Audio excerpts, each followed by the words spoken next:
다음 주제로 좀 넘어가도록 하겠습니다. 정유라 씨가 이제 한국 송환길에 오릅니다. 손정인 변호사님, 지금 덴마크에서 네덜란드 거쳐가지고 우리나라로 들어오는 거예요? 직항하는 이제 비행기 편이 마땅치 않다 보니까 예. 경유를 하게 되는 것이고요. 그래서 네덜란드를 경유를 해서 그 한국에서 도착하는 시간은 뭐 31일 오후 3시 이후에나 도착을 이쯤이면 돌아오겠네요. 예, 한다고 예. 하죠. 덴마크에서 이제 범죄인 인도 결정이 나온 거기 때문에 사실은 그 덴마크에서는 그 신병을 인도하면 할 일 다 한 겁니다. 이제 그 이후부터는 저희가 그 신병을 인수해서 한국 예. 국적기에 타는 순간 한국 국토거든요. 한국 영토에서 이제 즉시하는 것이고요. 예. 지금 정유라에 대한 체포영장이 2013년까지 지금 유효하게 살아있는 상황이기 때문에 내리면 바로 체포영장을 집행을 할 겁니다. 체포영장을 집행을 하게 되면 사실 구속영장을 청구하는 수사기간 한 48시간 이내에 이제 수사를 해서 구속 여부를 이제 결정해야 되고요. 수사기관에서. 그리고 법원에서는 이 범죄를 소명할 수 있는 충분한 증거가 있다라고 한다면 구속영장을 발부해서 구속수사가 개시되지 않을까 싶습니다. 그러니까 만약 발부되면 예, 수사가 이루어지지 않을까 싶습니다. 그러니까 지금 언론들이 너무 꼼꼼하게 보는 건지 모르겠는데 네덜란드에서 자유시간이 한 3시간 정도 있다고 하니까 거기서는 관리를 어떻게 하는지도 좀 그런데 궁금하네요. 제가 알기로는 그 덴마크에서 같이 이제 수사관이 그 한 명 동석을 해서 온다고 하니까 아마도 신병이 아주 자유롭지 않은 상황이다. 그리고 예. 정유라가 스스로 항소를 철회해서 선택한 지금 한국행이기 때문에 그 본인이 도망갈 생각이 있을 거라고는 생각이 되지 않고 예. 혹시 도망갈 것을 염려해서라도 덴마크에서도 혼자 스스로 보낸 것이 아니라 수사관과 같이 보내는 상황이기 때문에 예. 그 신병 확보가 되지 않아서 중간에 제3국으로 뭐 미립국을 하거나 이런 것들은 가능성이 매우 낮은 상황 아닐까 싶습니다. 그렇겠죠. 우리나라에서도 5명인가가 뭐 갔다고 하니까 그 정도는 좀 염려를 안 해도 될 것 같아요. 유독 최순실 게이트에서는 해외에서 들어오는 사람이 많았습니다. 최순실 씨 본인도 그랬고. 예, 그렇습니다. 그래서 대부분 뭐 이제 이 인천공항에서 예. 인천공항에서 차은택 씨 경우도 인천공항에서 그랬죠. 입국 직후에 체포됐고 그런 상황이었죠. 그런데 다들 보면 스스로 돌아왔어요. 최순실 씨도 사실 스스로 돌아왔고, 그다음에 이제 차은택 씨도 스스로 돌아왔고, 마지막으로 이제 정유라 씨만 남아 있는데 정유라도 스스로 선택을 한 것이죠. 그렇기 때문에 지금 말씀하셨지만 뭐 도망을 한다거나 혹은 그런 어떤 상황은 아닐 것 같고요. 또 돌아와서 어느 정도는 뭐 입을 맞추지 않았을까. 왜냐하면 최순실 씨도 이 접견 금지 그게 풀리지 않았습니까? 그렇다면 이쪽 변호인을 통해서 또 저쪽 변호인까지 이 어느 정도 이 지금 재판도 진행이 됐기 때문에 이 고리를 빨리 끊자, 도리어 빨리 끊어버리는 것이 낫겠다라는 판단에서 정유라 씨 혼자 이걸 생각할 리는 없고요. 충분히 이런 어떤 협의 끝에 정유라 씨가 돌아온 게 아닌가 싶습니다. 그게 뭐 엄마인 최순실 씨도 있고 뭐 이경재 변호사도 돌아오면 변호를 하게 되니까 법적인 조언을 줬겠고요. 하필이면 MBN이 단독으로 보도하는 날이 있었어요. 그날 정유라가 돌아온다고 날. MBN이 보도하는 날 아침에 이경재 변호사가 라디오에 출연을 해요. 그러니까 저는 그게 우연이 아니었다고 봐요. 이경재 변호사가 내가 나서서 정유라에 대해서 이야기를 미리 해놔야 된다라는 그런 계산이 철저하게 있지 않았으면 하필이면 당일날 아침에 이경재 변호사가 정유라를 언급할 리가 없다 이렇게 생각해요. 그러니까 최순실 씨 쪽에서도 어떤 준비는 했다는 거예요. 그 준비가 맞춰졌다는 것도 의미하는 것 같고. 그럼요. 충분히 그 이경재 변호사가 예. 그 정유라 변호사하고 통화를 가끔 했다고 본인이 얘기하지 않습니까? 예. 그 최순실 씨하고 다 이렇게 맞춘 겁니다. 그러니까 그런 느낌을 지울 수가 없죠. 정유라 씨가 그 덴마크 현지에서 기자회견을 했을 때도 그 내용들을 보면 상당히 서로 조율된 느낌을 지울 수가 없고요. 아마 이번에 들어오는 것도 그런 아마 충분한 조율 끝에 들어오게 되는 거 아닌가 이렇게 생각이 들고 아마 들어오는 즉시 그 공항에서 바로 체포가 될 텐데요. 근데 재밌는 건 이게 정유라가 체포될 거라고 우리가 지금 보고 또 기존의 차은택 씨 같은 경우도 바로 현장 공항에서 체포됐는데 그 지금도 아직 저는 풀리지 않는 미스터리 중에 하나가 최순실이가 작년 10월 30일 날 인천공항에 들어왔는데 하루의 시간을 줬단 말이에요. 그랬죠. 그러니까 지금 그게 왜 하루 시간을 줬는지 어디도 지금 정확히 수사해서 그 결과를 국민 앞에 공개한 적이 없습니다. 좀 그건 지금도 여전히 유효하게 다시 생각해 보면 이 지금 정유라 들어오고 또 그 이전에 사람들이 공항 도착하자마자 체포됐는데 왜 최순실은 하루를 그냥 방치했는지 그 당시 수사를 담당했던 1기 검찰 특수본에 그 부분은 분명히 지금 2기 특수본에서 윤석열 그 중앙지검장이 지휘하는 2기 특수본에서 한 번쯤 꼭 밝혔으면 하는 저는 그런 의문을 제기를 하고 있습니다. 그러니까 내일 정유라 씨가 서울의 인천공항에 도착해가지고 어떤 광경이 펼쳐질지도 관심인데 그런 일이 있고 나가지고 차은택 씨는 2번에 걸쳐서 인터뷰를 해야 되는 상황을 검찰이 만들어줬었거든요. 어떻게 보면. 그렇습니다. 정유라 씨는 어떻게 될지 모르겠습니다. 예. 이 역시 검찰이 어떻게 하느냐 그리고 어떤 상황에서 곧바로 이제 정해진 구치소 시설로 가느냐 예. 뭐 이 절차가 남아 있을 텐데요. 그동안 뭐 정유라 씨에게 이 성향을 봤을 때는 그런 기회가 주어진다면 여러 가지 얘기를 할 가능성도 있다. 특히 이미 사실은 굉장히 많은 조율이 이루어졌고요. 예. 지난번에 저 덴마크에 있을 때도 예. 재판 도중에 얘기를 했지 않습니까? 그때 보면 굉장히 사실은 거짓말도 많이 하고 굉장히 자기 생각을 상황에 맞게 조율해서 이미 한 그런 부분들이 많이 그리고 있었거든요. 묻는 말에 다 대답을 해줬단 말이에요. 그러니까요. 그렇기 예. 때문에 이 정유라 씨가 굉장히 이 톡톡 튀면서 자기 생각을 말하는 그런 그 동안의 모습이 있었습니다. 과거에 2014년에도 당시에 뭐 여러 가지 집안의 분란이 있으니까 그거 가지고 기자회견을 하겠다라고 자청했을 정도로 예. 굉장히 톡톡 튀는 성격인데다가 사실은 조율이 됐었기 때문에 검찰이 이런 부분을 잘 짚고 넘어간다면 사실은 수사에 도움이 될 내용들을 잘 챙겨낼 수도 있는 것으로 보이는데요. 예. 과연 정유라 씨가 그동안에 얼마나 조율이 됐고 마음을 굳게 먹고 있는지. 그러나 기본적으로는 아무래도 최순실 씨와 또 이경재 변호사를 통해서 기본적으로 상황이 조율이 됐기 때문에 예. 일단은 정리된 답변을 중심으로 하겠지만 또 상황에 따라서는 본인이 어떤 얘기를 그렇죠. 내놓을 수도 있기 때문에 앞으로 예. 정유라 씨의 행보는 상당히 주목이 됩니다. 내일 어떤 말을 할지 참 궁금해집니다. 언론사들이 지금 풀단이라고 해가지고 그걸 짜가지고 좀 준비를 하고 있는데, 예, 손 변호사님. 근데요, 정유라 씨가 매번 인터뷰 때마다 아들 얘기를 했는데 이번에 아들은 같이 안 온다. 네, 일단은 덴마크에 이제 부모와 함께 두고 온다고 합니다. 근데 정유라 씨 입장에서는 그게 현명한 선택일 수가 있는 게 현실적으로 지금 주 양육자는 그 덴마크에 있는 부모일 것으로 보이는데 부모가 같이 한국에 오지 않겠다고 했을 수도 있고 온다고 하더라도 첫 번째는 언론의 시선들이 굉장히 부담스러울 겁니다. 예. 내 아들마저 언론 때문에 조금 여러 가지 그 모습이나 이런 걸 공개되는 걸 동의하지 못했을 수도 있고 특히 두 번째는 그 친아빠가 있지 않습니까? 혹시 예. 이런 계기로 혹시 뭐 양육권을 가져간다던가 이런 부분에 대한 염려가 있을 거기 때문에 일단은 덴마크에 아들을 두고 좀 시간이 지난 다음에 본인의 어떤 신병 처리가 정해지면 내가 수사를 받고 불구속 상태에서 재판받을 수도 있지 않습니까? 그렇게 되면 아마 그럼 바로 조속하게 들어오겠네요. 아들을 데려오려고 했을 것이고 본인의 구속이 장기화된다고 한다면 그때 예. 돼서 또 덴마크에서 아이를 어떻게 키워야 될지 또는 한국에 누가 좀 안정적으로 아이를 돌봐줄 사람이 있는지 이런 것들을 좀 그 확인한 후에 데려올 것으로 보이는데 덴마크 구치소에서는 일주일에 한 번 아이를 면회를 했다고 하죠. 예. 그렇기 때문에 정유라 씨가 한국 내에서 그 구치소에 오래 있게 되면 아마도 아이도 곧 들어오지 않을까. 지금 당장은 아니더라도 또 오랫동안 안 보고 서로 외국에서 서로 떨어져 지내는 것은 예. 본인이 보고 싶어서 답답해서 못 참을 겁니다. 그러면 우리나라 법에서는 구치소 만약 구속이 되면은 같이 들어갈 수는 없는 거죠? 우리나라 규칙이나 이런 데 규정에는 18개월 미만 18개월 아이는 미만. 같이 키울 수 있지만 예. 사실 정유라 씨 입장에서는 아이를 구치소에서 키우고 싶진 않을 겁니다.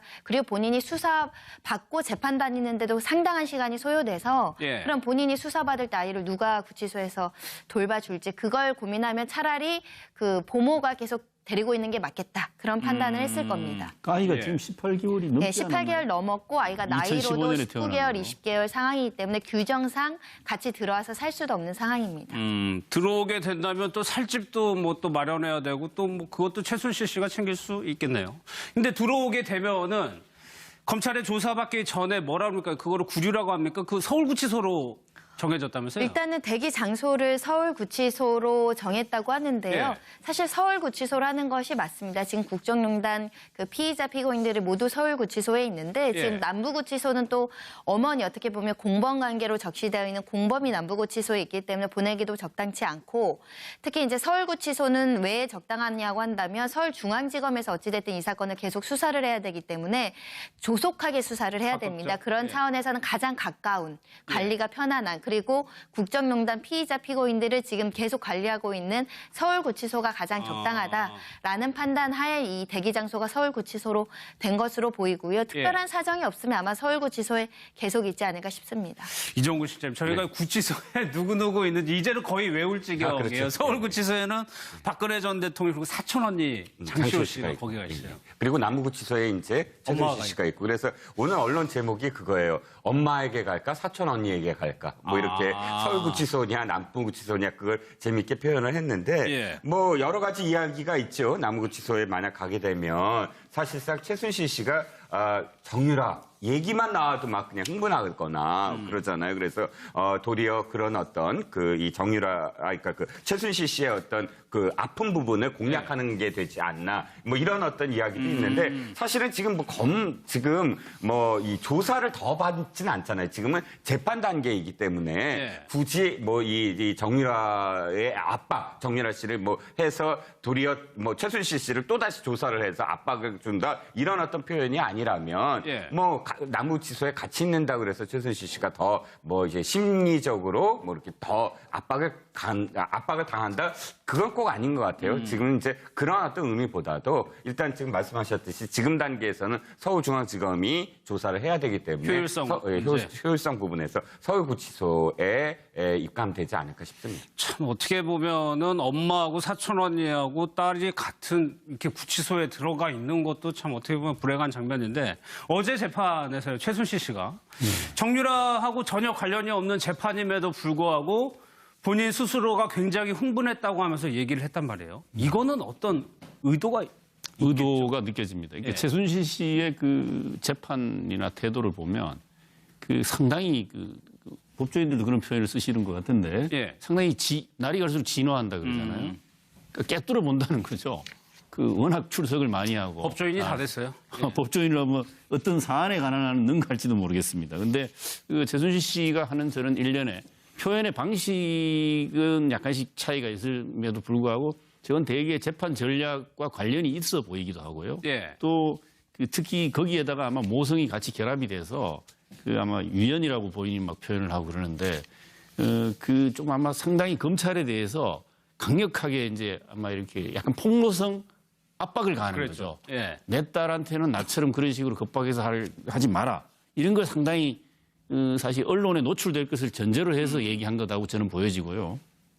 특히 변호사들한테도 좀 그 점을 유의해서 변호에 임해달라는 메시지도 같이 있다 저는 보여지고 정유라는 저는 사실은 지금 이게 독일에서 함께 한 3개월 가까이 생활해봤다는 노승일 전 K스포츠 재단 부장 얘기처럼 럭비공 같다는 거죠. 그리고 이 걸어다니는 폭탄 같은 역할을 할 수도 있다 해서 지금 3가지 정도 혐의가 있지 않습니까? 예. 이대 학사 입학 비리와 업무방해. 업무방해 예. 부분이 있고 그다음에 뇌물수수 수혜자잖아요. 예. 제3자 뇌물수수와 관련된 혐의도 받고 있고 거기다가 외화 도피 혐의까지 있습니다. 그래서 이런 부분을 체포해서 물론 어디까지 수사를 할 수 있는지 수사 범위는 특정돼 있겠지만 예. 이 과정에서 공항에서 기자들한테 한 거는 준비된 발언을 할 수 있을 겁니다.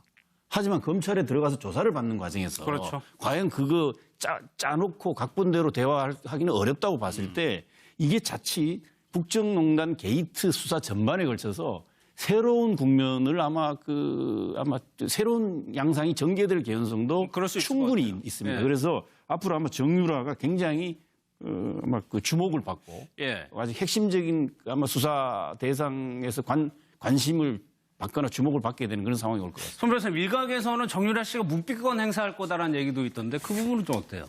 본인이 진술하지 않는 것이 좋다라고 그러니까 그거는 결국은 무비권 행사일지 여부는 검찰이 어떤 핵심적인 스모큰 건을 갖고 있는지 여부에 따라 다를 겁니다. 예. 지금 이경재 변호사님 말처럼 정말 검찰이 공모관계라든지 공범관계를 입증할 수 있는 증거가 부족하다. 그러면 묵비권을 행사하는 게 정유라 씨한테는 최고의 전략일 겁니다.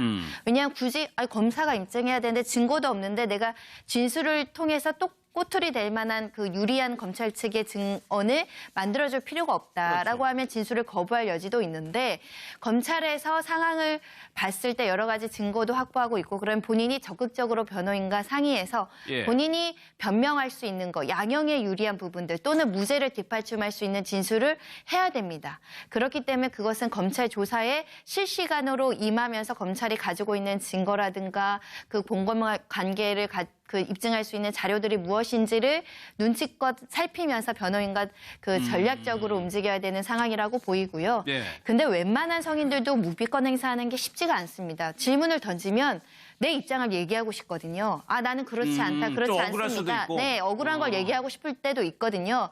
그렇기 때문에 모든 상황에 대해서 묵비권을 행사하는 것이 예. 바람직하지 않고 그리고 정유라 씨 입장에서는 완전히 무죄가 될 수 있다라면 그런 전략도 하겠지만 예. 일부라도 유죄가 가능한 상황이라고 한다면 최대한 그동안 취해왔던 것 어린 아들이 있습니다. 나는 예. 잘 몰랐고 어머니가 적극적으로 했기 때문에 나는 공범이라고 할지라도 소극적으로 가담한 거에 불과합니다. 그런 여러 가지 선처를 구하는 전략이 필요할 수도 있거든요. 예. 그래서 묵비권을 마냥 행사하기는 어렵다. 그리고 우리가 국정농단 피고인들 중에서 지금 최순실 씨가 예전에 일부 묵비권을 행사했지만 전략을 바꿔서 적극적으로 방어하는 걸로 바꿨거든요. 그렇죠. 예. 그래서 묵비권 행사는 좀 어려운 카드다라는 생각이 듭니다. 예. 김홍규 교수님, 또 하나의 관심사가 최순실 씨의 심경 변화. 이경재 변호사는 절대 그런 일 없다고 했는데 아주 강하게 부정을 했거든요. 안 그럴 수가 없어 보이는 측면도 있는데요. 딸이 이렇게 들어와서 조사받고 있는데. 당연히 마음에 동요가 있을 겁니다. 예. 그런데 그동안에 최순실 씨를 봤을 때는 쉽게 동요하지 않는 굉장히 기획적이고 자기 자신이 상황을 판단하는 데 있어서 아주 뛰어난 그런 스타일이거든요. 예를 들어서 박 전 대통령은 어떤 상황에서도 재판부 앞쪽만 보고 주변은 전혀 보지도 않고 그랬죠. 재판 관련 서류에만 집중하지 않습니까? 얼마나 밉겠습니까? 자기 자신의 사실은 눈도 마주치지 못하던 그런 이 심부름해주던 최순실 씨에 의해서 이런 상황이 됐지 않습니까? 예. 박 전 대통령 그래서 뭐 구치소에서도 영안 사전만 보고 있고 나름대로 무심한 그런 측면들이 있을 텐데 최순실 씨는 다양한 생각을 많이 합니다. 그렇기 때문에 첫 만남에서는 전혀 주변을 안 봤지만 어제는 이제 박 전 대통령을 두 번 바라봤습니다. 다시 말해서 상황 판단을 하는 데 있어서 본인의 여러 가지 전략적인 판단을 하는 스타일이고요. 최순실 씨는 그동안에도 엄청난 일 했지 않습니까? 여러 가지 뭐 삼성을 끌어들이고 이 와중에서 엄청난 돈을 여러 가지 돈을 벌어들이는 사안들, 정부 정책도 바꾸고 해외에서도 일을 벌이고 이런 식으로 최순실 씨는 아주 능수능란한 이 사회적인 사실은 음모를 꾸미데도 아주 뛰어난 사람이라고 판단이 됩니다. 그런 측면에서 최순실 씨는 이 상황 판단에서 어떻게 하면 이 상황을 딸에게 유리한 쪽으로 가져갈 수 있을 것인가 여러 고민도 지금 하고 있는 것으로 보이고요. 그러나 마음속엔 역시 또 딸을 키우는 엄마인데 어떤 동요가 없겠습니까? 이런 이성적인 여러 가지 이 계략과 음모 속에서 그러면서도 감정의 동요도 두 가지 모습을 보여주고 있는 것이 최순실 씨 같습니다. 최순실 씨는 지난번에도 뭐 민주주의 특검이 아니다. 굉장히 연기력까지 갖출 정도로 아주 자기 자신의 그런 모습을 잘 표현하는 데 능수능란하지 않습니까? 그런 측면에서는 박 전 대통령과 이 두 사람이 1m 남짓 거리에서 보여줬던 대조적인 모습들 이런 부분이 사실은 국민들에게는 굉장히 인상적인 장면이 될 것 같습니다. 이제 관건은 딸이 엄마 말을 듣느냐 여부겠네요. 그렇죠. 충분한 증거가 있다라고 한다면 구속영장을 발부해서 구속 수사가 개시되지 않을까 싶습니다. 그러니까 만약 발부되면 수사가 이루어지지 않을까 싶습니다. 그러니까 지금 언론들이 너무 꼼꼼하게 보는 건지 모르겠는데 네덜란드에서 자유 시간이 한 3시간 정도 있다고 하니까 거기서는 관리를 어떻게 하는지도 좀 그런데 궁금하네요. 제가 알기로는 덴마크에서 같이 이제 수사관이 한 명 동석을 해서 온다고 하니까 아마도 신병이 아주 자유롭지 않은 상황이다. 그리고 정유라가 스스로 항소를 철회해서 선택한 지금 한국행이기 때문에 본인이 도망갈 생각이 있을 거라고는 생각이 되지 않고 혹시 도망갈 것을 염려해서라도 덴마크에서도 혼자 스스로 보낸 것이 아니라 수사관과 같이 보내는 상황이기 때문에 그 신병 확보가 되지 않아서 중간에 제3국으로 미리국을 하거나 이런 것들은 가능성이 매우 낮은 상황 아닐까 싶습니다. 그렇겠죠. 우리나라에서도 5명인가가 갔다고 하니까 그 정도는 좀 염려를 안 해도 될 것 같아요. 유독 최순실 게이트에서는 해외에서 들어오는 사람이 많았습니다. 최순실 다음 주제로 좀 넘어가도록 하겠습니다. 정유라 씨가 이제 한국 송환길에 오릅니다. 손정일 변호사님, 지금 덴마크에서 네덜란드 거쳐가지고 우리나라로 들어오는 거예요? 직항하는 이제 비행기 편이 마땅치 않다 보니까 예. 경유를 하게 되는 것이고요. 그래서 네덜란드를 경유를 해서 그 한국에서 도착하는 시간은 뭐 31일 오후 3시 이후에나 도착을 이쯤이면 돌아오겠네요. 예, 한다고 예. 하죠. 덴마크에서 이제 범죄인 인도 결정이 나온 거기 때문에 사실은 그 덴마크에서는 그 신병을 인도하면 할 일 다 한 겁니다. 이제 그 이후부터는 저희가 그 신병을 인수해서 한국 예. 국적기에 타는 순간 한국 국토거든요. 한국 영토에서 이제 국적기는? 즉시하는 것이고요. 예. 지금 정유라에 대한 체포영장이 2013년까지 지금 유효하게 살아있는 상황이기 때문에 내리면 바로 체포영장을 집행을 할 겁니다. 그래서 체포영장을 집행을 하게 되면 사실 구속영장을 청구하는 수사기간 한 48시간 이내에 이제 수사를 해서 구속 여부를 이제 결정해야 되고요. 수사기관에서. 그리고 법원에서는 이 범죄를 소명할 수 있는 충분 씨 본인도 그랬고. 네, 그렇습니다. 그래서 대부분 뭐 이제 이 인천공항에서 예. 인천공항에서 차은택 씨 경우도 인천공항에서 그랬죠. 입국 직후에 체포됐고 그런 상황이었죠. 그런데 다들 보면 스스로 돌아왔어요. 최순실 씨도 사실 스스로 돌아왔고, 그다음에 이제 차은택 씨도 스스로 돌아왔고, 마지막으로 이제 정유라 씨만 남아 있는데 정유라도 스스로 선택을 한 것이죠. 그렇기 때문에 지금 말씀하셨지만 뭐 도망을 한다거나 혹은 그런 어떤 상황은 아닐 것 같고요. 또 돌아와서 어느 정도는 뭐 입을 맞추지 않았을까. 왜냐하면 최순실 씨도 이 접견 금지 그게 풀리지 않았습니까? 그렇다면 이쪽 변호인을 통해서 또 저쪽 변호인까지 이 어느 정도 이 지금 재판도 진행이 됐기 때문에 이 고리를 빨리 끊자, 도리어 빨리 끊어버리는 것이 낫겠다라는 판단에서 정유라 씨 혼자 이걸 생각할 일은 없고요. 충분히 이런 어떤 협의 끝에 정유라 씨가 돌아온 게 아닌가 싶습니다. 그게 뭐 엄마인 최순실 씨도 있고 뭐 이경재 변호사도 돌아오면 변호를 하게 되니까 법적인 조언을 줬겠고요. 하필이면 MBN이 단독으로 보도하는 날이 있었어요. 그날 정유라가 돌아온다고 돌아온 날. MBN이 보도하는 날 아침에 이경재 변호사가 라디오에 출연을 해요. 그러니까 저는 그게 우연이 아니었다고 봐요. 이경재 변호사가 내가 나서서 정유라에 대해서 이야기를 미리 해놔야 된다라는 그런 계산이 철저하게 있지 않았으면 하필이면 당일날 아침에 이경재 변호사가 정유라를 언급할 리가 없다 이렇게 생각합니다. 그러니까 최순실 씨 쪽에서도 어떤 준비는 했다는 거예요. 그 준비가 맞춰졌다는 것도 의미하는 것 같고. 아, 그럼요. 충분히 그 이경재 변호사가 예. 그 정유라 변호사하고 통화를 가끔 했다고 본인이 얘기하지 않습니까? 예. 그 최순실 씨하고 다 이렇게 맞춘 겁니다. 그러니까 그런 느낌을 지울 수가 없죠. 정유라 씨가 그 덴마크 현지에서 기자회견을 했을 때도 그 내용들을 보면 상당히 서로 조율된 느낌을 지울 수가 없고요. 예. 아마 이번에 들어오는 것도 그런 아마 충분한 조율 끝에 들어오게 되는 거 아닌가 이렇게 생각이 들고 아마 들어오는 즉시 그 공항에서 바로 체포가 될 텐데요. 근데 재밌는 건 이게 정유라가 체포될 거라고 우리가 지금 보고 또 기존의 차은택 씨 같은 경우도 바로 현장 공항에서 체포됐는데 예.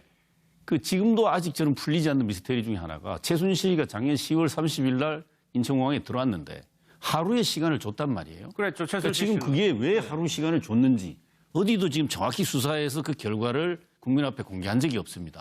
좀 그건 지금도 여전히 유효하게 다시 생각해 보면 이 지금 정유라 들어오고 또 그 이전에 사람들이 공항 도착하자마자 체포됐는데 왜 최순실은 하루를 그냥 방치했는지 그 당시 수사를 담당했던 1기 검찰 특수본에 그 부분은 분명히 지금 2기 그렇죠. 특수본에서 윤석열 그 중앙지검장이 지휘하는 2기 특수본에서 한 번쯤 꼭 밝혔으면 하는 저는 그런 의문을 제기를 하고 있습니다. 그러니까 내일 정유라 씨가 서울의 인천공항에 도착해가지고 어떤 광경이 펼쳐질지도 관심인데 그런 일이 있고 나가지고 차은택 씨는 2번에 걸쳐서 인터뷰를 해야 되는 상황을 검찰이 만들어줬었거든요. 어떻게 보면. 그렇습니다.